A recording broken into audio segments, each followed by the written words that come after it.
My parents drained my military savings to buy luxury goods for my golden sibling while I was overseas, so I cut off everything and left them with nothing. Be me, 26-year-old Marcus. Strap in for this dumpster fire of family drama. Looking back now, I should have seen this train wreck coming from miles away. My sister Victoria, 28, was the golden child since day one, 2 years older than me. Straight A student, homecoming queen, the whole 9 yards. Meanwhile, I was just average. Decent grades, played basketball, but wasn't good enough for college scouts. Kind of floated through high school without making much of a splash. Our parents never tried to hide their favoritism. When Victoria got into an Ivy League college, they threw this massive party, invited everyone from the neighborhood. When I got accepted to state college, Mom just put the acceptance letter on the fridge for a week. That was it. Don't get me wrong, they weren't abusive or anything. They provided the basics. But there was always this unspoken thing where Victoria's achievements were celebrated and mine were just acknowledged. I wasn't bitter, just resigned to it. That's just how it was in our family. After high school, I kind of drifted, tried community college for a semester, worked some dead-end retail jobs. Nothing felt right. Then one day, I was driving past the recruiting office and just pulled in. No grand plan, no dramatic decision. Just felt like maybe the military could give me some direction. My parents weren't thrilled when I told them I'd enlisted. Dad said it was throwing away my potential. Mom worried I'd get killed. Victoria, to her credit, was the only one who seemed to take it seriously. She even came to my basic training graduation. My parents couldn't make it. They were helping Victoria move into her new apartment after she got her first real job. Boot camp was the first time in my life I felt like I was good at something. The structure, the discipline, it suited me. For once, I wasn't being compared to my perfect sister. It was just me against the standards, and I was exceeding them. I got stationed at Fort Mitchell after training. It was only about 4 hours from home, so I figured I'd see my family pretty regularly. But somehow they were always busy. Mom and Dad made it down maybe twice in 2 years. Always some excuse. Dad's back acting up. Mom had a thing at church. The car was making a weird noise. Meanwhile, they drove 9 hours to help Victoria move again when she got a promotion and relocated. I tried not to let it bother me. I made friends on base, found a new family in my unit, guys who had my back no matter what. We trained together, partied together, bitched about officers together. For the first time, I felt like I belonged somewhere. Then came the deployment orders. Afghanistan, 15 months. I remember calling my parents to tell them. Mom cried, which was something. Dad got real quiet, then asked if there was any way I could get out of it. Not because he was worried about me. He just thought it was a waste of time that would set me back from eventually going to college. Even in that moment, he was comparing me to Victoria and her fancy degree. The night before I shipped out, my parents actually drove down to base. We had dinner at this chain restaurant near the gate. It was awkward as hell. They kept talking about Victoria's new boyfriend, some hotshot lawyer named Brandon. How they thought he might be the one. Asked me if I was dating anyone. Then didn't really listen to my answer. As they were leaving, Mom hugged me tight and whispered, "Please come back safe." It was the most genuine moment we'd had in years. Dad shook my hand, clapped me on the shoulder. "Make us proud, son." Like I hadn't been trying to do that my whole damn life. I shipped out the next morning with my unit. No idea that the next 15 months would change everything. Afghanistan was, well, if you know, you know. And if you don't, no amount of explaining will make you understand. The heat, the dust, the constant tension of not knowing if today is the day you step on the wrong patch of dirt. The feeling of carrying 85 pounds of gear in 115-degree heat. Sweat soaking through every layer, sand in places you didn't know you had. I wrote home every week for the first few months. Actual physical letters, old school style. Mom would write back occasionally. Dad never did. Their letters were always about stuff happening back home. Victoria got engaged to Brandon. Victoria and Brandon bought a house. Victoria got promoted again. It was like reading a newsletter about my sister's life. 7 months in our unit had its first casualty. Good dude from Oklahoma. Always had pictures of his wife and baby girl. He was on point in a village. Went into a building, and that was it. Gone in a second. I wrote home about it. Not the details. Just that we'd lost someone, and it was hitting me hard. Mom's return letter just said, "That's terrible, honey. before launching into a 6-page description of Victoria's engagement party. After that, I stopped writing so much, started living more in the present, with the guys around me who actually gave a damn if I lived or died. My squad became my real family. For Christmas, my parents sent a package. Half the stuff was things I couldn't use or had specifically told them I didn't need. The other half was obviously regifted junk from their house. Meanwhile, some of the other guys got these amazing thoughtful boxes from home. Homemade cookies, favorite snacks, new socks, handwritten letters from everyone in the family. I got another package a month later. This one was different. Actually had stuff I wanted. Good beef jerky, my favorite candy, new earbuds, a paperback by my favorite author. I was confused until I read the note. It wasn't from my parents. It was from Lily, my sister's fiance's sister. We'd only met a couple times before I deployed, but apparently she remembered stuff about me that my own parents didn't. Just wanted you to have some comforts from home, she wrote. Brandon mentioned your parents hadn't sent much, so I put this together. Stay safe out there. That package meant more to me than anything my family had done in years. In the last month, the anticipation of going home started building.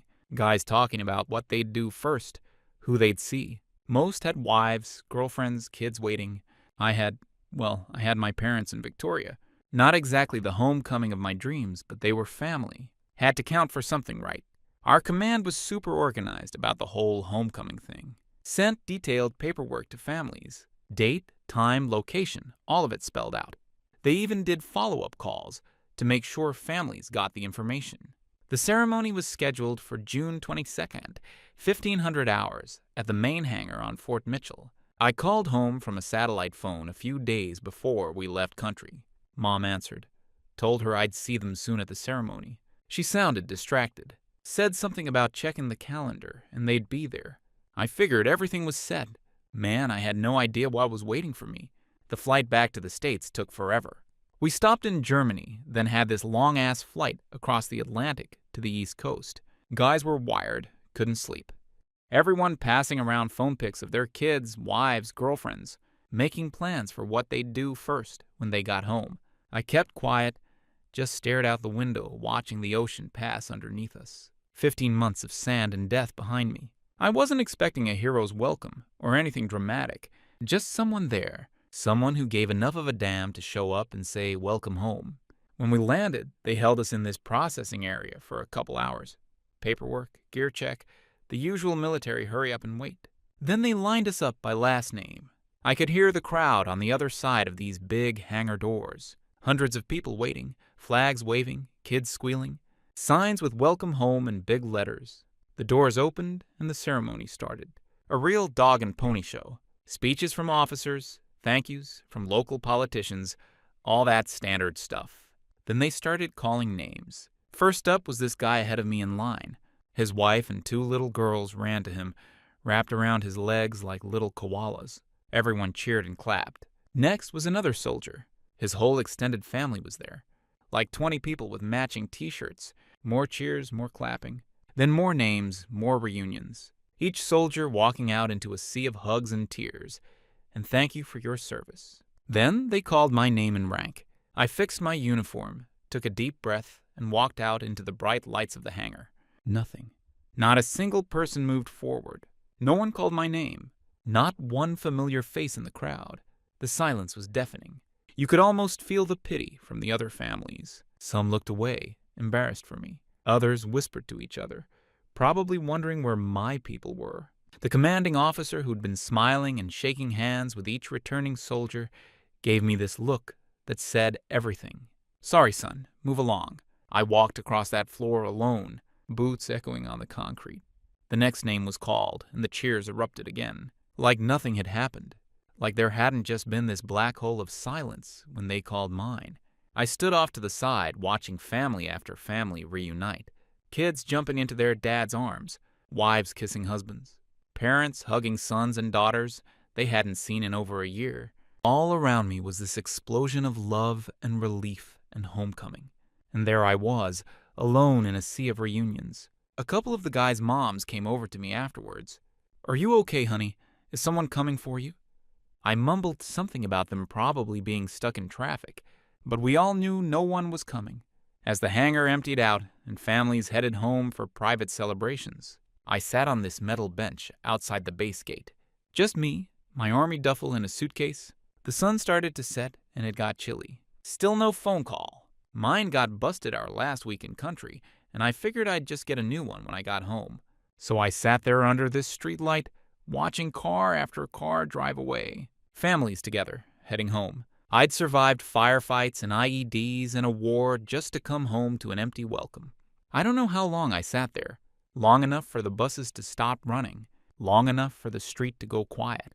Long enough to realize no one was coming for me. One of my squad mates eventually drove by with his parents. They'd been out celebrating and were heading home when they spotted me still sitting there. "Hayes, what the hell, man? You still here?" His mom insisted they give me a ride. They dropped me at this cheap motel about 3 miles from base. His dad slipped me $50 when I wasn't looking. That night, in that shitty motel room with its buzzing fluorescent lights and paper-thin walls, I lay on the bed still in my uniform. Didn't even have the energy to change. Just stared at the ceiling and let it sink in. I'd made it through a war zone just to realize I didn't have anyone waiting for me on the other side. But maybe they had an emergency and couldn't come. Maybe something happened. My mind was racing with all the possibilities. The next morning, I took a taxi to my parents' house, still wearing my uniform from yesterday because everything else was packed away. Hadn't slept more than maybe an hour. Too busy replaying that silent walk across the hangar floor in my head. I rang the doorbell and my mom answered. Her face went from confused to shocked in about half a second. "Marcus, oh my God, you're home. We weren't expecting you until next week." I just stared at her. "Mom, the unit sent you papers 3 weeks ago with the exact date and time." She started stammering about how they must have gotten confused, how they'd been so busy lately, how things had been crazy around the house. Then I heard my sister's voice from inside. "Mom, who is it?" Victoria appeared in the doorway, walking carefully like she was in pain, wearing some kind of compression garment. Dad showed up behind them, looking like he'd seen a ghost. "You weren't there because of her, weren't you?" I said, the pieces clicking together. Dad tried to explain. "Marcus, your sister needed us yesterday. She had a medical procedure. And what kind of procedure was so important you missed your son coming home from a war zone?" Victoria had the nerve to roll her eyes. "It was cosmetic surgery, if you must know. And I needed someone there because Brandon refused to support me or take me. Cosmetic surgery." I repeated the words, letting them sink in. "My welcome home ceremony after 15 months in Afghanistan. And you all missed it for cosmetic surgery?" "We're sorry, honey," Mom said, trying to touch my arm. I pulled away, but she really needed the support. Brandon's been so difficult lately. And I cut her off. "I'm staying at the Sunset Motel on Route 18. I'll be back tomorrow to get the rest of my stuff from the storage unit." As I turned to leave, Victoria called after me. "Don't be so dramatic. It's not like you even told us the right date." I didn't look back, just walked away while they kept making excuses. It wasn't until later that night that I found out the whole truth. And it was so much worse than I thought. As I walked back to the motel, my mind was racing. How could they miss something as important as their son coming home from a war zone for cosmetic surgery? Really? And what was that comment about not telling them the right date? The military doesn't just text deployment schedules. There are official papers, follow-up calls, emails. It's not like ordering a pizza where the delivery time might change. Something wasn't adding up. And the more I thought about it, the less sense it made. I was still at the motel when someone knocked on my door. It was Lily, the one who sent me that care package that actually had stuff I wanted. "Can I come in?" she asked. I let her in, and she handed me a phone. "Brandon wanted you to have this. He figured you might need it." Brandon and I weren't close or anything, but we were cool. I thanked her and started setting up the phone. That's when she dropped the bomb. "There's something else you should know," she said, looking uncomfortable, "about the money for Victoria's surgery. Turns out, my sister hadn't just used my parents for her stupid cosmetic procedure. She'd somehow gotten access to my money too. See, before I deployed, I'd set up an account where part of my combat pay would go into savings. I gave my parents access to it for emergencies only. Like, if something happened to me and they needed to handle my affairs. Lily showed me bank statements on her phone. 3 withdrawals, total of $9,400, all made 3 weeks ago. Right? When my sister decided she needed her new body, I stared at the screen in disbelief. With spotty internet at our remote outpost during the final weeks of deployment, and statements going to my parents' house, I'd had no way of knowing what was happening to my accounts back home. Brandon found out yesterday, Lily explained. That's why he didn't go with her. He refused to support it when he found out she took your money. They've been fighting about it for days. I felt sick. Not only did they miss my homecoming for her cosmetic surgery, but she stole from me to pay for it. There's more, Lily said. Victoria told your parents you weren't coming home for another 3 weeks. She showed them fake papers with a different date. I think she knew they'd never choose her surgery over your homecoming if they knew the real date. Everything clicked into place. My sister deliberately lied to my parents about when I was coming home, so they'd be with her instead. She knew exactly what she was doing. I thanked Lily for telling me the truth. After she left, I pulled up my bank account on the new phone. Sure enough, the money was gone. And there were other withdrawals too, smaller ones going back months, hundreds here and there, totaling another couple thousand. I wasn't just betrayed, I was robbed by my own blood. So the next morning, I went straight to my bank. The banker's face changed as she scrolled through my account history. This doesn't look right, she said carefully. These withdrawals were made while you were deployed. Yes, ma'am. I was in Afghanistan. She pulled up the signature cards, compared them to mine, shook her head. These aren't even close to matching. This is clearly unauthorized access. I filed a fraud claim right there. Removed my parents from all accounts. Changed every password, security question, PIN. Set up fraud alerts on my credit. The banker even helped me freeze my credit report so nobody could open new accounts in my name. Then I went to my parents' house. They were both home. Victoria was there too, looking smug despite being uncomfortable from her surgery. We need to talk, I said when Dad opened the door. They sat me down in the living room and started with more excuses. How they got the dates mixed up. How sorry they were. How they would have been there if they'd known. I cut them off and put the bank statements on the table. Explain this, I said. Mom went pale. Dad looked confused, then angry as he realized what he was seeing. Victoria didn't even try to deny it. You weren't using it anyway, she said. You were off playing soldier while I was dealing with real life. I needed it more than you. Playing soldier? I couldn't believe what I was hearing. I was getting shot at while you were deciding your butt wasn't good enough. She smirked. Well, I deserved a better rear end. You already get free housing and meals. What do you need money for? My parents went pale. Victoria, Mom said slowly. What did you do? Oh, please, my sister rolled her eyes. Like Marcus even needs all that money. He gets everything for free in the army anyway. Free food, free housing. What does he need savings for? Dad finally spoke up. Did you take money from your brother's account? So what if I did? Victoria snapped. He's fine. Look at him. Meanwhile, I've been stuck here dealing with real problems. Brandon's being a complete jerk about my surgery, threatening to divorce me. Because you stole from me, I yelled. Your husband found out you took my combat pay. That's why he wouldn't take you to the surgery. My parents looked back and forth between us, finally starting to understand. And the homecoming date, I continued. You lied about that too, didn't you? You knew exactly when I was coming home. Victoria's face said it all. Mom started crying. Dad just looked broken.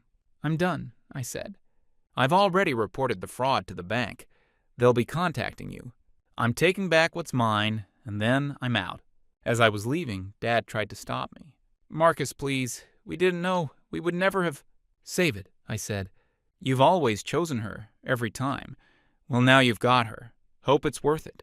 I walked out and didn't look back. You know that moment when something inside you just snaps? Like you've been bending and bending for years and suddenly you can't bend anymore?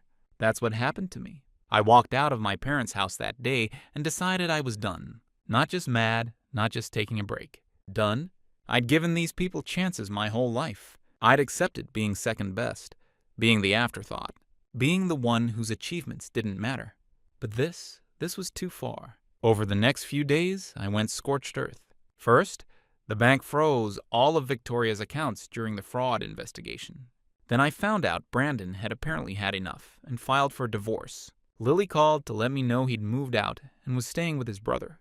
He said this was the last straw, Lily explained. Stealing from a deployed soldier, her own brother, he's done. Meanwhile, I got an apartment and started cutting ties. Changed all my passwords, closed joint accounts, removed myself from every family plan. My parents' phones, which I'd been paying for, cut off. The streaming services they'd been using, gone. The credit card I'd let them use for emergencies, canceled. I didn't do it to be petty. I did it because I needed clean breaks. No more leeching off me. No more taking me for granted. It was time they realized I wasn't their backup plan or their ATM. They noticed real quick. Mom started calling the motel, then my new phone when I finally gave her the number. "Marcus, please," she begged. "We had no idea Victoria took your money. We would never have allowed that. And we really did think you were coming home next week. She showed us papers." "And you never thought to check?" I asked. "The original papers were sent to you, not her. Did you even read them? Or did you just let Victoria handle everything like always?" She didn't have an answer for that. Dad tried a different approach. He came by my apartment, looking older than I remembered. "Son, I know we messed up," he said, "but cutting us off completely isn't the answer. We're still your family." "A family?" I laughed. "Family shows up. Family doesn't let the golden child steal thousands of dollars. Family reads the freaking papers, telling them when their son is coming home from war." He just stood there, taking it. For once, he didn't have any excuses for Victoria. "She's always been like this," he finally admitted. We made it too easy for her, and now we're seeing what that created." It was the first honest thing I'd heard from either of them. Meanwhile, Victoria was on a rampage. When her accounts got frozen, she apparently went ballistic. Started calling everyone in the family, telling them I was destroying the family over a little mix-up, that I was being selfish and dramatic. But the thing about being a lying thief is that eventually people stop believing you, especially when the bank confirms you committed fraud. I didn't respond to any of her messages, didn't pick up when she called. Just let her dig her own grave with her lies. For the first time in my life, I wasn't playing her game. My buddy from deployment, Chen, came to stay with me for a week. He'd been discharged early with a medical and was between places. Having him there helped. Someone who understood what I'd been through, who didn't need it, explained. "You did the right thing, man," he told me one night as we were playing video games. Some people don't deserve second chances. I wasn't sure if that was true for my parents. Maybe they did deserve another shot. But right then, I couldn't see past the betrayal, the empty hangar, the stolen money, the years of being second best. So I stayed the course. Radio silence, full no contact. Focused on getting my own life in order. About a month after I got home, things had mostly settled into a new normal. I was working at my buddy's construction company, had my own place, was starting to feel human again. Then the desperate calls started coming. First it was Mom, her voice shaking on the phone. "Marcus, please, we need your help. The bank is threatening legal action against Victoria. They're talking about pressing criminal charges. We can't afford a lawyer." I told her that wasn't my problem. Next it was Dad. He showed up at my apartment unannounced, eyes bloodshot, hands trembling. "Son, I hate to ask this. I know we don't deserve your help, but we're about to lose the house. The mortgage is 4 months behind. I lost my job when the company downsized. Your mother's hours got cut. We've got nowhere to go. What about Victoria?" I asked. "Can't she help?" He looked down. "Victoria moved in with some friend. She's not speaking to us. Says it's our fault for not defending her. So I'm the backup plan," I said. "Again?" "No, that's not," he started. "It is. It's always been like that. I'm only family when you need something." He left with nothing. I closed the door and tried to ignore the guilt. They'd made their bed. A week later, Mom called again, more desperate this time. "We're being evicted, Marcus. We have to be out by Thursday. I know you're angry, and you have every right to be. But please, we have nowhere to go." I hung up without answering. Thursday came and went. I figured they'd found somewhere.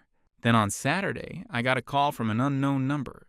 It was Mom calling from a payphone. "We're staying at the roadside inn," she said, voice barely above a whisper. "Room 142. They only let us pay for 3 nights. After that, I don't know what we're going to do." The pain in her voice was real. I didn't answer, just listened. "I'm not asking for money," she continued. "I wouldn't do that to you again. I just I wanted you to know where we are, in case you wanted to say goodbye before we leave town. Your father found a possible job 4 states away, living in his cousin's garage until we get on our feet. After I hung up, I sat on my couch for a long time, thinking about that empty homecoming, the stolen money, years of being second best. I spent that whole night thinking about what to do. The next day, I drove to the roadside inn, knocked on room 142. Mom answered, eyes wide with shock. Dad was sitting on the bed behind her, staring at some papers. The room was tiny, smelled like cigarettes and despair. Their stuff was packed in garbage bags and old suitcases. They'd really lost everything. "Marcus," Mom whispered. "You came?" "I'm not giving you money," I said immediately. "That's not why I'm here." "We understand," Dad said, standing up. "We're just glad to see you." I took a deep breath. "I have some conditions, non-negotiable." They nodded, desperate. "First, I'm not paying your debts. Those are yours to deal with. Second, I own a rental property on the east side. Small place, needs work. You can stay there, but you pay utilities and maintenance. Third, Dad, there's an opening at my construction company. It's hard work, low pay to start, but it's something." They looked at each other, then back at me. "Fourth, and most important," I continued, "no contact with Victoria until she makes this right. No helping her, no enabling. She pays back what she stole, or she's not part of this." "What exactly are you offering?" Dad asked carefully. "A chance to start over," I said. "On my terms. You work, you pay your own way, you learn to stand on your own, and maybe, eventually, we rebuild something. But it won't be like before, ever." Mom started crying. Dad just nodded, a mix of shame and relief on his face. "Why?" he asked. "After everything, why help us at all?" I thought about that empty homecoming, that long walk across the hangar floor with nobody cheering, the silence that still echoed in my nightmares.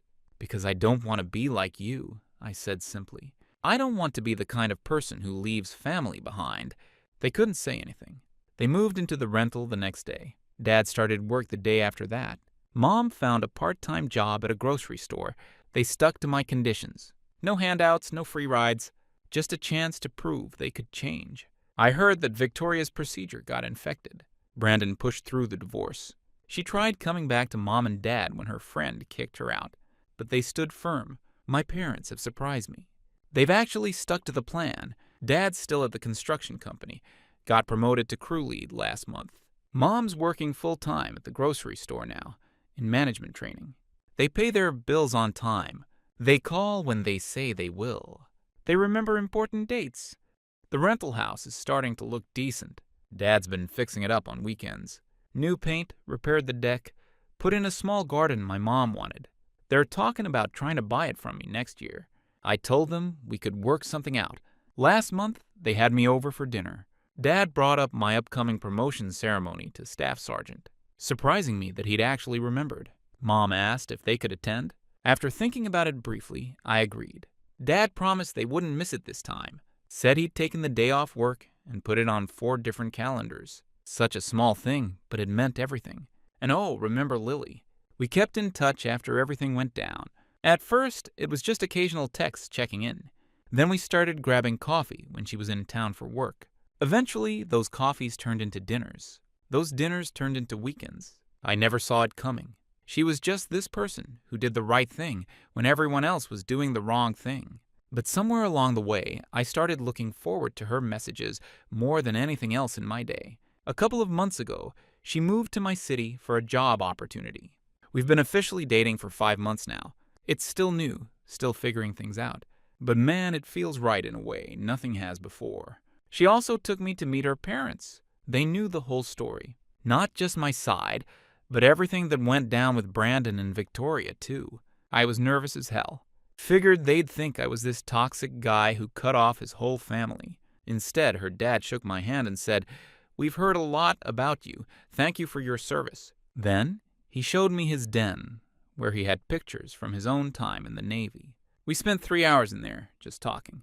Her mom made this incredible dinner, asked me questions about myself. Actual questions, where she listened to the answers. It hit me halfway through dessert. This is what family is supposed to feel like. People who make space for you, who see you. Lily and I drove back to the city that night, and I was quiet most of the way. She asked if I was okay, and I just said, just thinking about how different families can be. She reached over and took my hand. Didn't say anything, just held on while I processed. As for Victoria, the bank ended up not pressing charges. Something about not wanting the PR nightmare of going after a veteran's sister. But they did recover most of the money. Karma has a funny way of catching up with people, though. Remember that infection from her BBL? Turns out it never fully healed, right? She needed more medical procedures, which drained what little savings she had left after the divorce. The new boyfriend she'd moved in with, he bailed when her medical bills started piling up. According to Lily, who still hears things through Brandon. Victoria lost her job after missing too many days for medical appointments, then couldn't make rent. 4 days ago, she showed up in my apartment. Didn't call first, just appeared at my door looking nothing like the confident sister I remembered. Hair unwashed, clothes worn out, dark circles under her eyes. For a second, I almost didn't recognize her. "Marcus," she said, trying to sound casual, but with this desperate edge in her voice. "Been a while?"